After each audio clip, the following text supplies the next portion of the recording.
We all know what problem clients are. You have them inside of litigation. You'll have a client that will be stubborn and think that they know best, and despite the advice of medical professionals and legal professionals, you find them doing things that you go, this is not what you should be doing, this is going to hurt your case, and those types of things. This is one client that sort of had this issue, we'll say. We wanted to show you that because even with this, he's showing huge changes. So, this is a 40-year-old male. He's a lawyer, car crash, 2 months from accident. We had prescribed 3 times a week for 6 weeks. He couldn't make that, so we did 2 times a week. And he was very resistant to testing at the end, and so we weren't able to get full testing on him. That being said, if you look, I'm going to call out a couple things. The 3 things that we were able to test were psychomotor speed, processing speed, and motor speed. So inside of this, he is in the average for psychomotor speed, and he moves up into the above average, so 1 standard deviation there. And processing speed, let's go down, he's in the 120, he stays the same there. But in motor speed, if you look, 110 and 110, so he's staying the same there as well. He had several changes, if you look in his balance, the vestibular dropping about 20% in path length, his vision staying about the same. His proprioception makes a huge change from 17 to 13 in his standard changes. So even with problem clients, this is still working.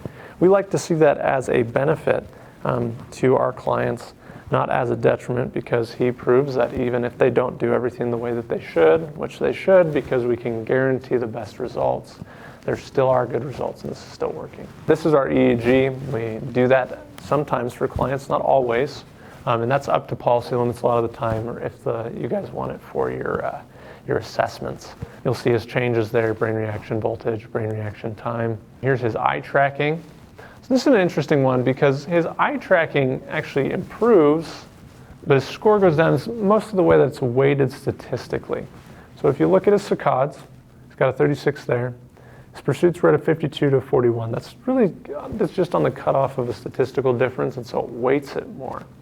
But what we're seeing, if you look at the actual motions, you'll see a huge pull to the right. That's not good. You're going to watch his right eye go here, and he's losing fixation.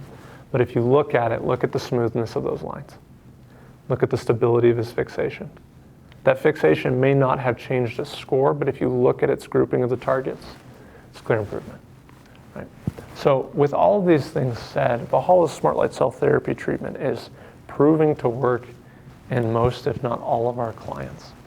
And that's really just because of the science behind it.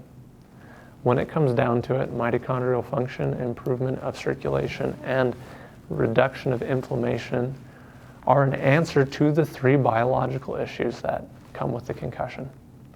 And in attacking those and treating those at a cellular level, we enable real change in a very short amount of time. So thank you for taking the time to sit here with us and go over these case studies. I hope you found that instructive. If you have any more questions or would like more case studies, I have a lot of these. So you're more than welcome to, and I probably will be sending you some anyways. So I hope you're having a great one, and this is Josh at Valhalla. Thank you for joining us.